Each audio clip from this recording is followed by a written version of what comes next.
poderoso Señor, a su nombre rendimos honor. Grande es Jehová, el supremo hacedor, bondadoso nos da su amor. Grande es Jehová y digno de gloria, Dios sin igual, bendito Señor. Grande es Jehová, alcemos la voz con santa unción. Grande es Jehová. Grande es Jehová. Grande es Jehová, poderoso Señor, a su nombre rendimos honor. Grande es Jehová, el supremo hacedor, bondadoso nos da su amor. Grande eres tú y digno de gloria, te exaltaré, mi Dios y mi Rey. Grande eres tú, te alabaré con todo mi ser. Grande eres tú. Grande eres tú.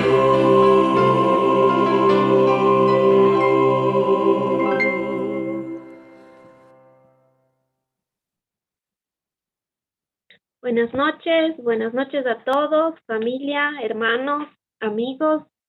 Es una bendición tenerlos otra vez a todos ustedes con nosotros.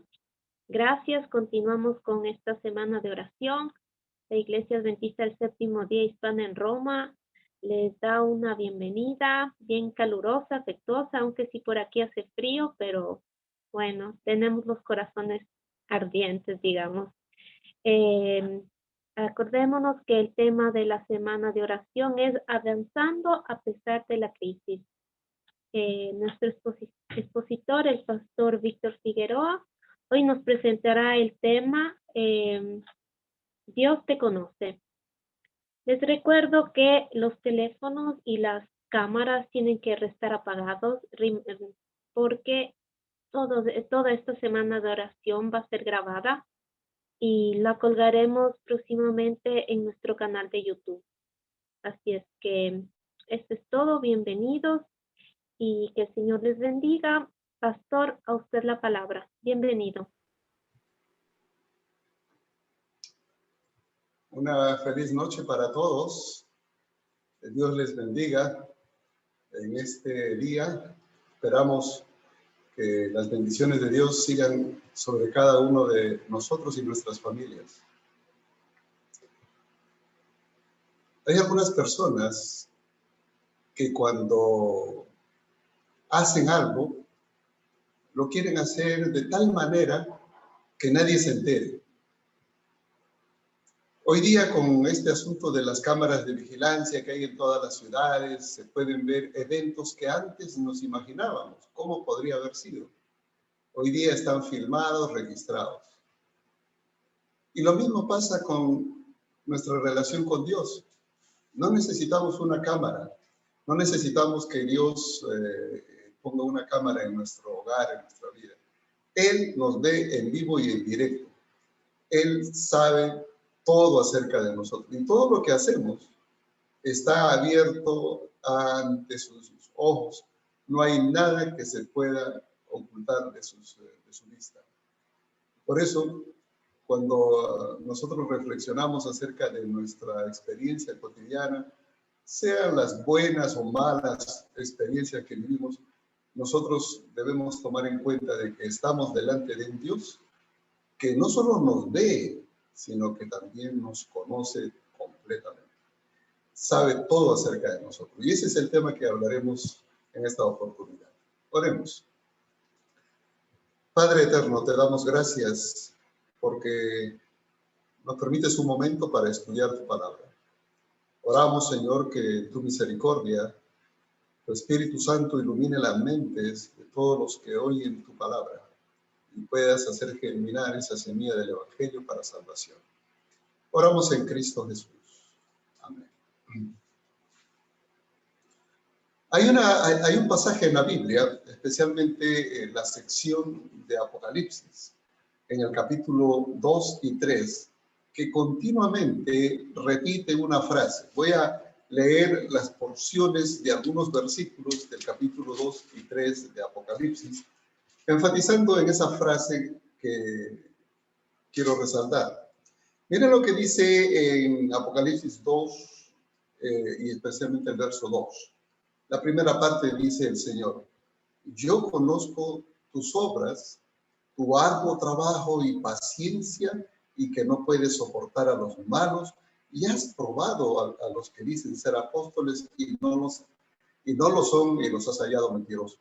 Yo conozco tus obras, sé qué es lo que tú piensas, mira, inclusive sé que has probado a aquellos que dicen ser apóstoles y no lo son. Sé que no puedes soportar a los malos.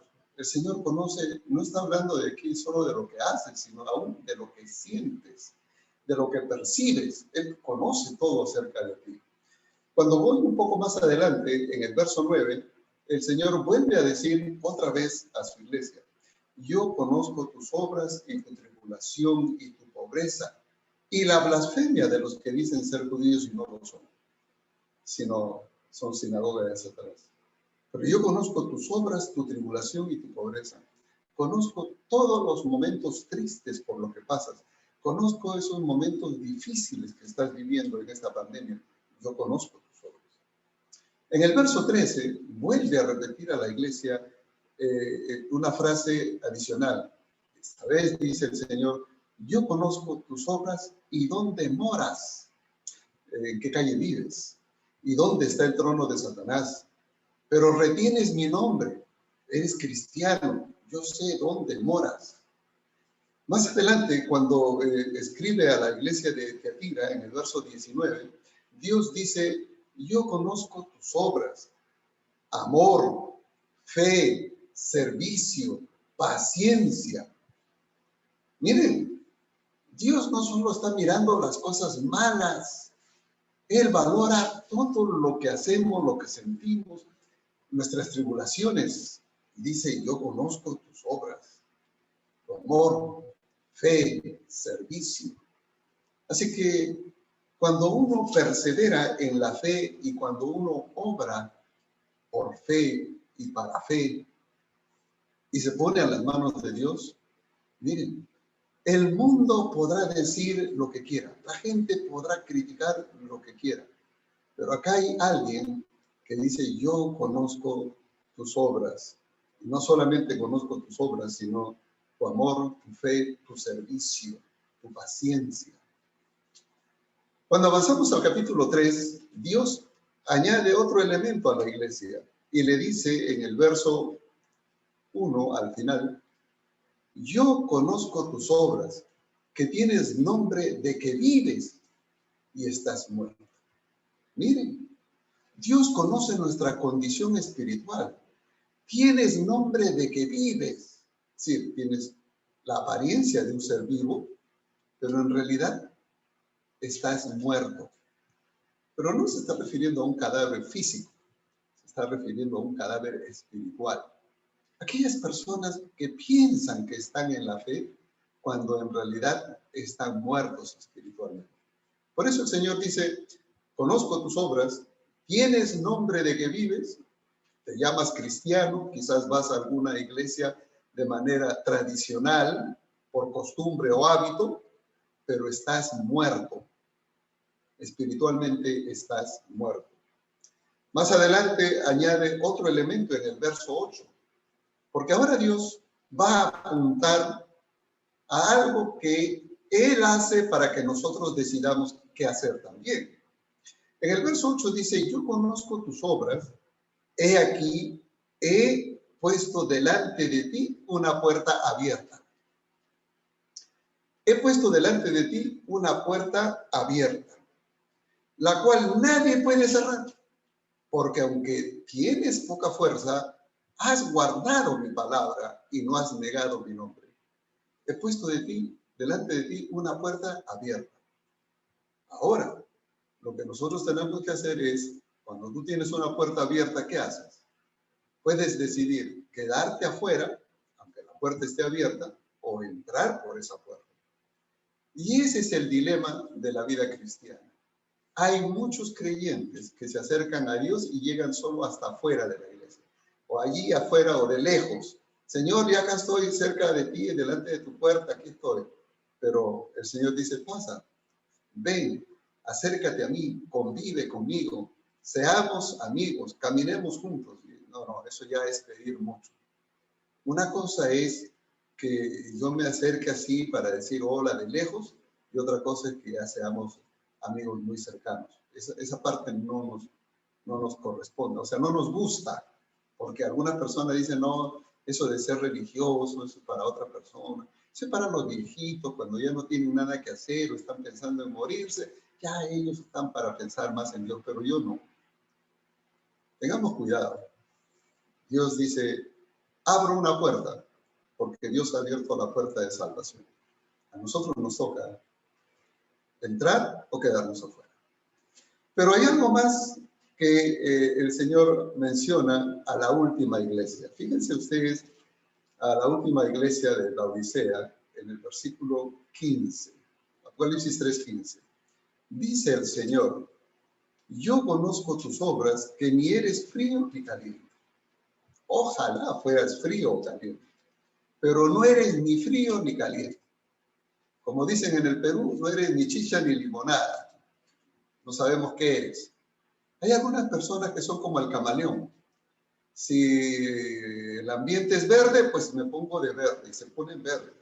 Y si estoy frente a un tronco de árbol que es medio marrón, pues me pongo marrón. De acuerdo al ambiente me acomodo. No soy ni uno ni otro, me acomodo. Esa es la filosofía del camaleón. Nunca quedamos mal porque siempre estamos adaptándonos al medio. En la vida cristiana nosotros no podemos hacer eso. Dice el Señor, la gente tibia la vomitaré de mi boca. Y tú eres tibio, porque no eres ni frío ni caliente. Ojalá fueras frío o caliente. Frío o caliente. Es decir, de una vez te defines, o eres una persona ferviente que sigue al Señor y te animas y te abrigas al amparo de su protección, su conducción, o eres indiferente y te vas fríamente por tu camino. Nosotros escogemos qué queremos ser. Y el Señor dice, pues tú no eres ni uno ni lo otro, estás ahí. El problema de esta condición es que cuando uno está en un punto que aparentemente es neutral, tibio, dice el Señor, ese punto neutral hace que yo te vomite de mi boca, es decir, no vas a entrar, no puedes. ¿Qué es lo que el Señor le está diciendo a la iglesia cristiana de todos los siglos? Que yo te conozco. Conozco de tu trabajo, de tu arduo trabajo, de tu servicio, de tu fe, de tu amor, de tus tribulaciones, de tu pobreza. Conozco de que tienes nombre, de que pareces que estás vivo, pero estás muerto. Sé cuál es tu condición, ni tibio ni caliente. Y esa tibieza se debe porque dentro de la iglesia hay gente ferviente y hay otra que es indiferente. ¿Saben ustedes que estas situaciones, aún todas estas características, se dan en nuestra iglesia? Sí. Hay algunas personas en cada iglesia en general, personas que son muy fervientes, muy devotas al Señor. Y hay otras que son indiferentes. Van a la iglesia simplemente porque tienen que ir, porque toca ir, vamos a decirlo. Toca ir, hay que ir, porque todos van, yo también voy. Pero no es porque yo siente. Cuando uno pregunta, ¿por qué vas a la iglesia? ¿O para qué vas a la iglesia? No más para estirar las piernas, tener un momento de vida social. Pero, ¿es esa la razón para ir a la iglesia? La razón fundamental para estar en la iglesia es adorar a Dios. Estar en una comunión especial con Dios en grupo. Ser parte de un pueblo que se acerca a Dios para adorar. Es como el Día de la Madre, que todos los hermanos se reúnen alrededor de la madre, o el Día del Padre, alrededor del Padre, para celebrar, reconocerle. Bueno, la iglesia es eso. Todos los hijos de Dios se congregan en un día especial para celebrar, para honrarle y glorificarle como nuestro sustentador, nuestro creador, nuestro salvador. Eso hace la diferencia. Pero a las iglesias, en su condición, Dios le dice algo a todas en general. Miren, porque algunos cuando leen estos pasajes de Apocalipsis 2 y 3, dicen, bueno, pero es que ese mensaje fue dado para Éfeso y Éfeso fue por allá, por el siglo I. O esa fue para Esmirna o para Tiatira o para Sardis y eso está por atrás. No, señor. Miren ustedes que cada vez que Dios le da un mensaje a una iglesia en particular, termina el mensaje a esa iglesia con el siguiente mensaje. Voy a leer lo que dice el verso 7, por ejemplo. Después de decir, conozco tus obras y tu amor y tu paciencia y que no soportas a los malos, etc. Dios dice en el verso 7, el que tiene oído, oiga lo que el Espíritu dice a las iglesias. No dice a la iglesia de Éfeso, dice a las iglesias. Lo que es para ella es para todos. Y cuando habla a Esmirna, después que le dice, conozco tu tribulación, tu pobreza, le dice en el verso 11, el que tiene oído para oír, oiga lo que el Espíritu dice a las iglesias. El que venciere no sufrirá daño. Le dice a las iglesias, no a la iglesia de Esmirna. El mensaje para Esmirna también es para todas. Y así sucesivamente, cuando habla a Tiatira, a Pérgamo, por ejemplo, en el verso 17, después que le dice, yo sé dónde vives, sé lo que haces en tu casa, ¿no? El verso 17 dice, el que tiene oído para oír, oiga lo que el Espíritu dice a las iglesias.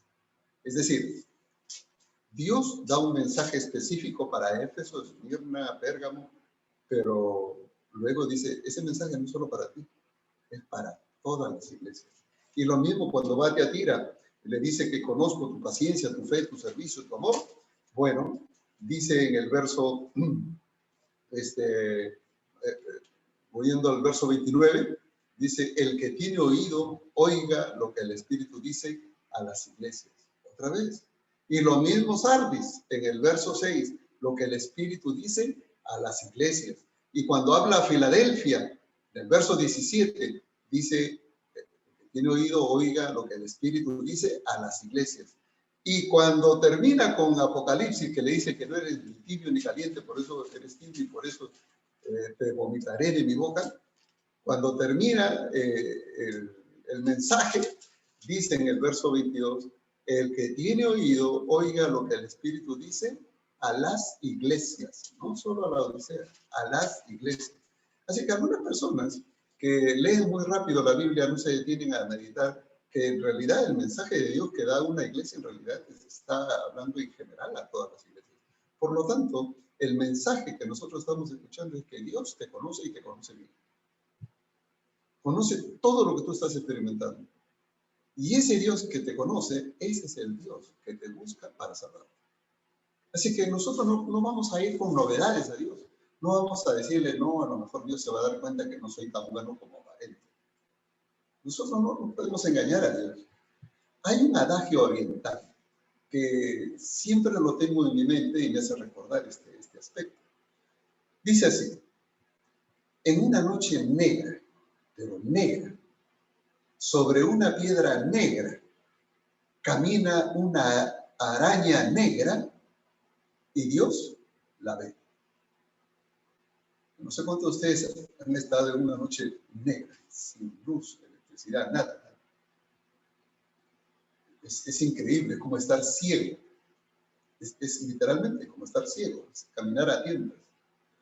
Bueno, imagínense, una noche negra, una piedra negra, una araña negra, y Dios la ve. Por eso es que el salmista, cuando habla de Dios en nuestra vida, dice, ¿a dónde huiré de tu presencia? Si voy a lo profundo del mar, ahí estás. Y si voy a las alturas, allá estás. ¿A dónde huiré de tu presencia? Es imposible ocultarse de Dios. No se puede. Nosotros vivimos una experiencia a la vista de Dios. Por lo tanto, no hay nada que nosotros hagamos que quede oculto, ni aún nuestras intenciones, porque Dios conoce nuestra mente. Dios lo conoce todo. No hay nada que quede oculto. Ese Dios que nos conoce bien, que sabe que somos malos, que hemos hecho mucho mal en el pasado, ese Dios viene con el mejor deseo de buscarnos para salvarnos. Esa es la maravilla del Evangelio, que nos hace ver un Dios misericordioso, un Dios que no quiere que el pecador muera, sino quiere que obre el arrepentimiento. Voy a ilustrar este ejemplo que estoy mencionando con un breve relato bíblico, porque la Biblia menciona un caso muy conocido por nosotros. En Hechos de los Apóstoles, en el capítulo 9, nosotros encontramos la experiencia de Saulo de Tarso. Saulo de Tarso era un fariseo, hijo de fariseos, muy educado en las leyes rabínicas en Israel. El fariseo es, vamos a decir, el tradicionalista, el pegado a la letra, es el que no se aparta del camino, ahí está. Y ese era Saulo de Tarso. Tal es así que Saulo de Tarso creía lo que se había predicado acerca de la muerte y resurrección de Cristo. Si ustedes buscan, por ejemplo, en Mateo, en el capítulo 28, y especialmente los versos 13 al 15, ustedes van a encontrar un relato breve de lo que aconteció después de la resurrección de Jesús. ¿Y por qué es importante este relato? Es porque Saulo de Tarso era judío y como judío él creía eso. Dice la escritura en Mateo 28 que cuando Jesús resucitó, los soldados que estaban allí cuidando la tumba habían sido puestos allí para pedido del liderazgo de Israel, porque ellos dijeron, no sea que vengan sus discípulos, roben el cuerpo y después digan que resucitó y el engaño posterior va a ser peor que el que estamos viendo ahora. Es un impostor. Y pusieron la guardia romana. Y cuando Jesús resucitó, ¿qué pasó? Cuando Jesús resucitó, los soldados vieron atemorizado todo lo que había ocurrido y corrieron a la ciudad de Jerusalén y le dieron el reporte a los dirigentes de Israel. ¿Y qué hicieron estos señores cuando escucharon lo de la resurrección?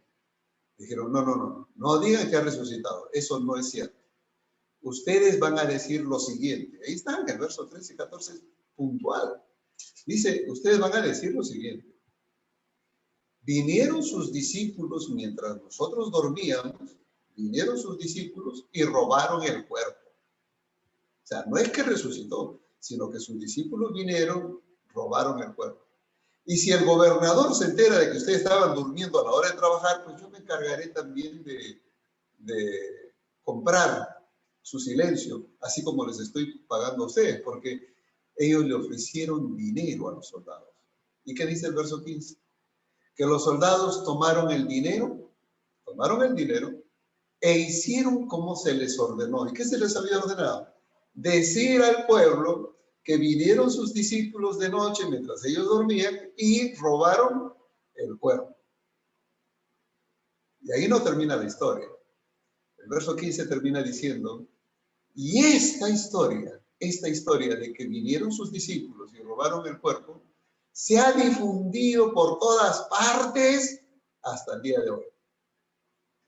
Esta historia de que los discípulos vinieron y robaron el cuerpo se ha difundido en todas partes hasta el día de hoy.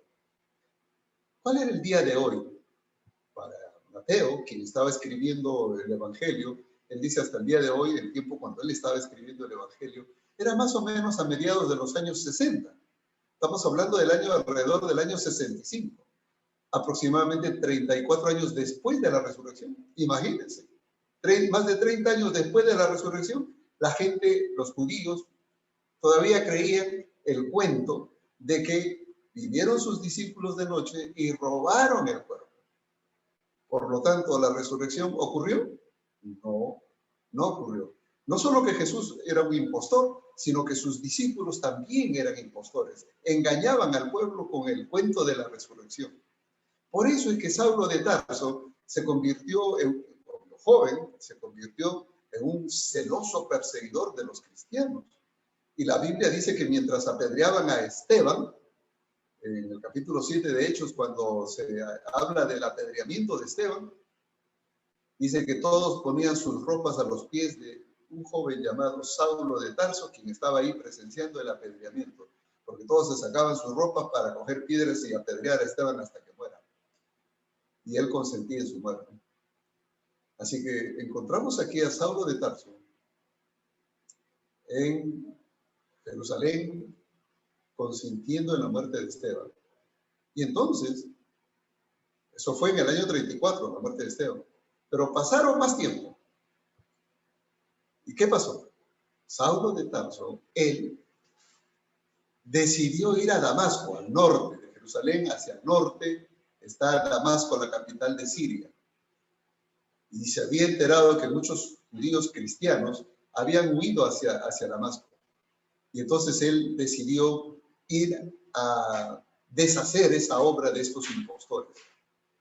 Y pidió cartas que autorizaran que si él encontrara cristianos predicando o reuniéndose para alabar, adorar al Cristo resucitado, sean tomados prisioneros y traídos a Jerusalén.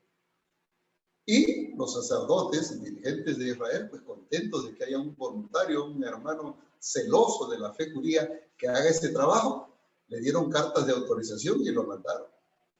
Y allá va Saulo de Tarso camino a Damasco con el cometido de traer presos a todos aquellos que invoquen el nombre de Jesús. Esa era la condición. Y mientras se acercaba ya a las puertas de Damasco, algo aconteció. Y eso está narrado ahí en el capítulo 9 de Hechos de los Apóstoles. Ustedes pueden leerlo con calma, ahí está toda la historia. Lo que yo quiero enfatizar es, ¿qué pasó cuando él se acercaba a las puertas de Damasco? Una luz resplandeciente vino sobre él, que lo encegueció y lo hizo caer del animal que él estaba montado y cayó al suelo y escuchó una voz. Y la voz le decía, Saulo, Saulo, ¿por qué me persigues? O sea, él vio una luz resplandeciente, cayó al suelo y la voz decía, Saulo, Saulo, ¿por qué me persigues? Estoy leyendo en Hechos capítulo 9, el verso 4. Saulo, al escuchar la voz, la pregunta obvia, ¿no? ¿Quién eres, Señor? ¿Con quién estoy hablando? ¿A quién estoy persiguiendo? ¿Quién eres? Y Jesús le contestó. Voy a leer lo que dice el verso 5. Yo soy Jesús a quien tú persigues. Yo soy Jesús a quien tú persigues.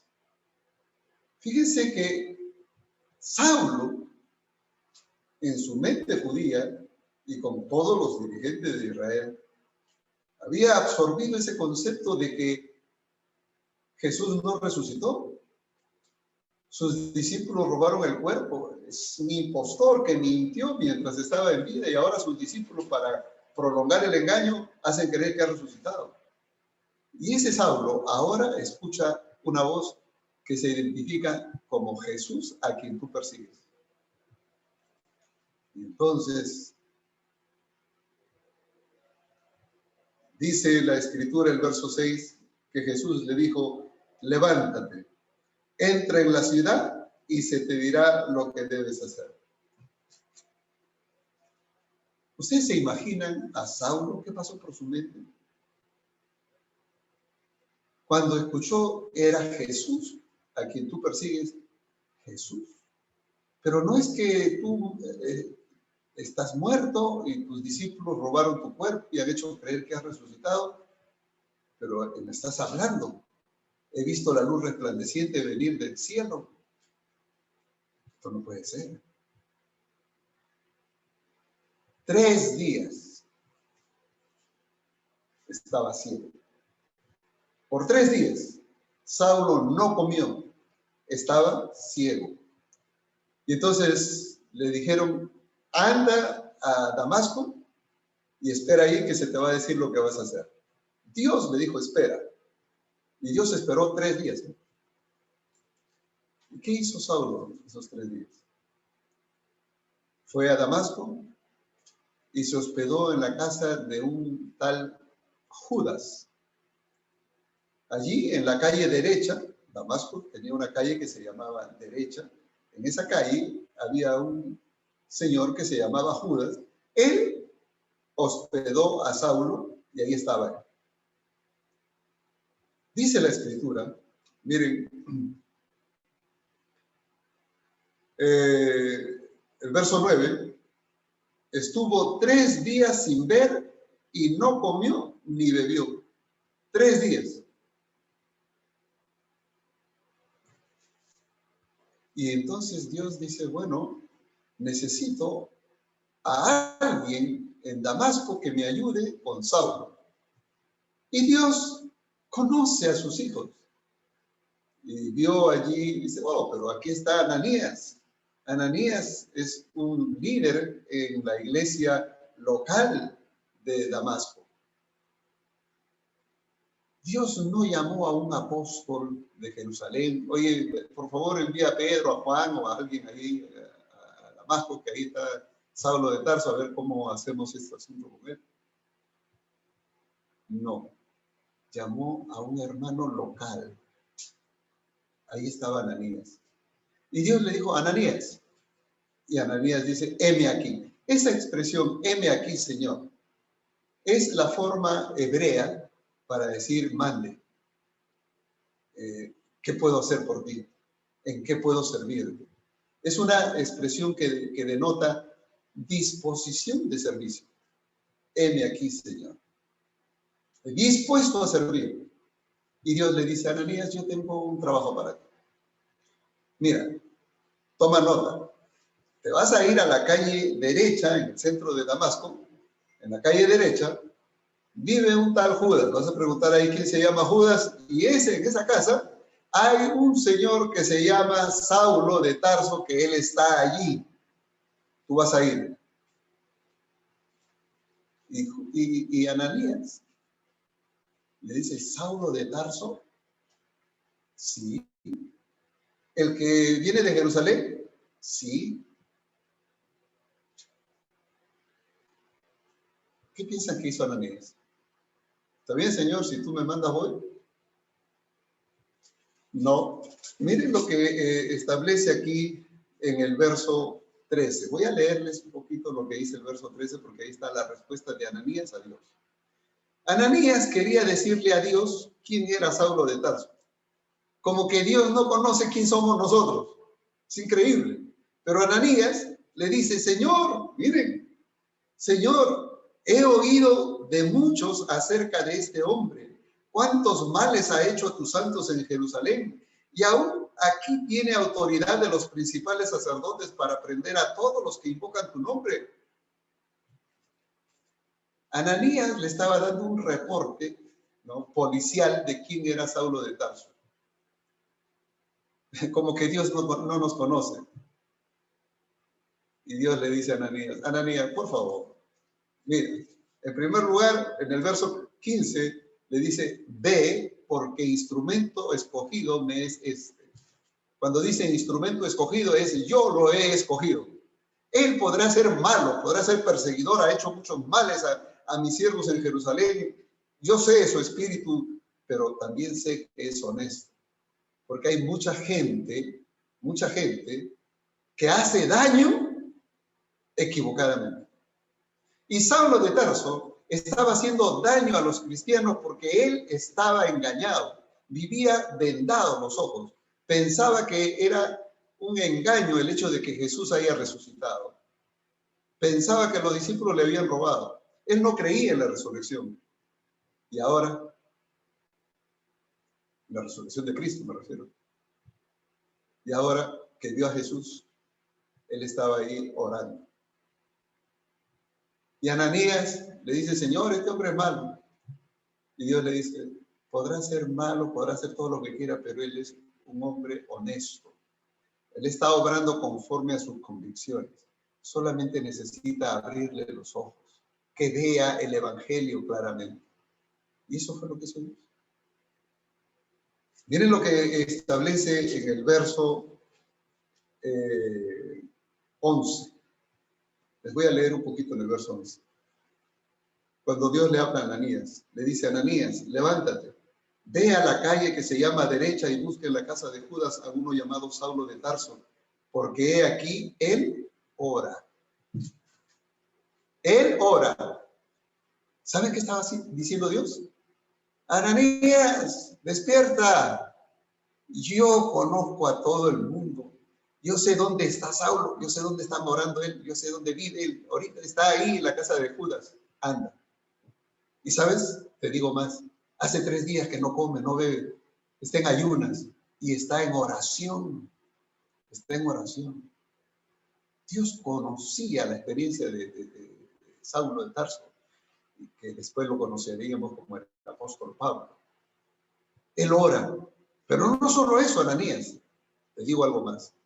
Dios le había dado una visión a Saulo. Le había visto en visión, ¿no? En visión vio cómo venía un hombre que se llamaba Ananías y le ponía la mano en la cabeza y le decía, recibe la vista, y él abría los ojos y veía. Y ahora Dios le dice a Ananías exactamente eso. Miren lo que dice el verso 12. Dios le dice a Ananías, Saulo ha visto en visión a un hombre llamado Ananías, tú, te ha visto a ti, que entra y le pone las manos encima para que recobre la vista. En otras palabras, la visión ya se la mandé, así que él te ha visto. Así que tú vas. Señor, pero ese hombre es malo. Ananías, ¿me vas a decir a mí quién es Saulo? Es que nosotros vamos a argumentar con Dios. Dios conoce todo. Dios nos conoce de pies a cabeza, sabe todo lo que vivimos, sentimos. Él nos conoce, pero recuerden que Él nos ha dado el libre albedrío. Él no nos obliga, Él nos invita. En este caso, Ananías estaba siendo invitado y Ananías dijo, bueno, Señor, en tu nombre voy. Y miren cómo se acerca Ananías a Saulo. Verso 17. Entonces Ananías entró en la casa. Ya para esto fue a la dirección, preguntó por Judas, le dijo, aquí hay un señor Saulo de Tarso. Sí, bueno, déjeme pasar, tengo un mensaje para él. Y dice, entró en la casa y poniendo sobre él las manos dijo, ahora mire cómo se dirige a Saulo, hermano Saulo. ¿Sí? De perseguidor ahora, hermano. Hermano Saulo. Oiga, qué diferente obra de Dios. Este hombre que era malo, pero que quería hacer daño a la iglesia de Dios, Dios envió un mensajero diciéndole, hermano Saulo. ¿Saben que ahora hay mucha gente que quiere hacerle daño a la iglesia? Hay mucha gente que de una u otra manera quiere entorpecer el trabajo de la iglesia. Y Dios dice, anda, dile, hermano, estamos juntos en la misión. Podemos pensar diferentes, pero estamos juntos. Y Ananías viene ahora y le dice, hermano Saulo, el Señor Jesús que se te apareció en el camino por donde venías, me ha enviado para que recibas la vista y seas lleno del Espíritu Santo. Y en ese momento que le puso la mano, cayeron una especie de escamas y él recobró la vista y pudo ver. La conversión de Saulo de Tarso llegó a ser el apóstol Pablo, el más grande de los evangelistas que el mundo haya conocido. Ahí en Roma hay una iglesia al nombre de San Pablo, justamente. Jesús sabía quién era Saulo. ¿Que era malo? Sí. ¿Que tenía intenciones malas contra el pueblo de Dios? Sí. Pero es porque tenía una forma de ver diferente, porque estaba prejuiciado, porque el evangelio no le había venido claramente. Y fue Jesús mismo quien se le apareció para que él despierte a la realidad que estaba engañado. Que la resurrección sí era cierto, que no era un mito, que no era un engaño, que es real. Y es por eso que Pablo, cuando escribe a los Corintios, dedica un capítulo, todo un capítulo, el capítulo 15, solamente a hablar de la resurrección. Más de 50 versículos solamente para referirse a la resurrección. Y la esencia de ese mensaje es Si Jesús no resucitó, vana es nuestra fe. Qué maravilloso mensaje. ¿De quién? De uno que persiguió al Señor, que fue contra el pueblo de Dios, pero que el Señor le dio la oportunidad de abrir los ojos a la verdad de su palabra, del Evangelio, y aceptar la verdad como es, no como lo dicen otros, sino tal como está. Y mis hermanos, hoy día Dios sigue en este camino. Dios sigue presentándose delante de muchas personas que tal vez tienen intenciones malévolas, tienen intenciones malas para con los hijos de Dios, pero el Señor puede convertir esos corazones y hacerlos grandes misioneros para el Señor. Por eso es que nosotros necesitamos tener brazos abiertos para todos, para albergar a todo aquel que quiere caminar en este sendero de fe, que quiere predicar el Evangelio. Por eso es que nos unimos, no importa de dónde venimos, pero lo importante es entender que estamos delante de un Dios que nos conoce y nos conoce bien. ¿Me van a decir ustedes que Dios no conocía a Pablo? Si Ananías, que vivía en Damasco, tenía tal reporte de Saulo de Tarso, imagínense, y en aquellos días no había televisión, no había teléfono, eran noticias que venían los caminantes, traían noticias, ¿no? Imagínense, Ananías tenía noticias de quién era Saulo. Dios lo conocía más y mejor, y sin embargo, en sus manos llegó a ser un gran apóstol. ¿Te imaginas lo que Dios puede hacer contigo? Si hoy tú abres tu corazón al Señor y le dices, Señor, tómame y úsame para honra y gloria de tu nombre, que yo pueda ser un hijo tuyo, un discípulo tuyo. Él hará lo mismo que hizo con Saulo de Tarso. Por eso en esta oportunidad quiero decirte que Dios te conoce. No le tienes que contar, nadie tiene que ir donde Dios para decirle quién eres o cómo eres. Él te conoce. Y si Él hoy día te llama para que tú vengas a sus pies y te pongas a su servicio, es porque Él quiere salvar. ¿Está en ti? Tú tienes la palabra final. Porque Dios te ha dado la capacidad de elegir el camino y decidir tu destino. Si tú quieres, puedes ser salvo. Si tú quieres, puedes ser un discípulo del Señor. Y así como se escribió esta historia de Saulo de Tarso en los cielos, también se está escribiendo la historia de María, de José, de Miguel, de Pablo, de Juana, todas las historias. Y algún día tendremos la oportunidad de revisarlas. Que Dios te bendiga y no dejes pasar esta oportunidad. Dios nos invita. Oremos. Padre eterno, gracias porque tú nos conoces y sabes que a pesar de nuestras deficiencias y nuestras maldades, tenemos el mejor deseo de servirte. Ponemos nuestras vidas en tus manos para que tú nos limpies de toda maldad, nos purifiques, para que tu Espíritu Santo renueve en nosotros un espíritu recto, un corazón nuevo. Señor, haznos dignos de ser moradores de esa patria celestial, ciudadanos de aquel reino donde mora la justicia. Bendice a todo aquel que de corazón sincero se acerca a ti, abre su corazón para decirte, heme aquí, Señor, envíame a mí. Oramos en Cristo Jesús. Amén. Que Dios lo bendiga, hermanos. Amén, pastor. Gracias, muchas gracias. Muy motivador este mensaje. Seguramente somos bendecidos en saber que Dios está ahí siempre a la puerta llamándonos y gracias, pastor. Por favor, ahora vamos a escuchar el himno tema y después Valdir nos ayudas con una oración. Gracias.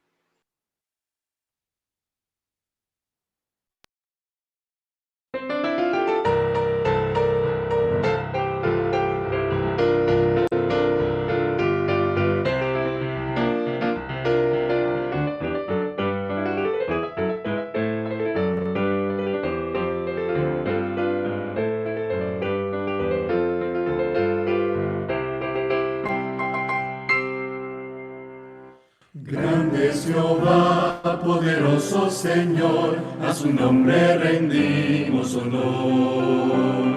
Grande es Jehová, el supremo hacedor, bondadoso nos da su amor. Grande es Jehová y digno de gloria, Dios sin igual, bendito Señor. Grande es Jehová, alcemos la voz con santa unción. Grande es Jehová. Grande es Jehová. Grande es Jehová, poderoso Señor, a su nombre rendimos honor. Grande es Jehová, el supremo hacedor, bondadoso nos da su amor. Grande eres tú y digno de gloria, te exaltaré, mi Dios y mi Rey. Grande eres tú, te alabaré con todo mi ser. Grande eres tú.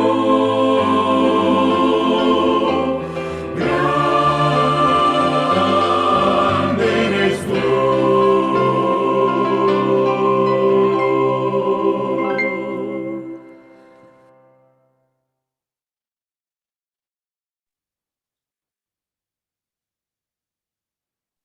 Valdir, Oremos, hermanos.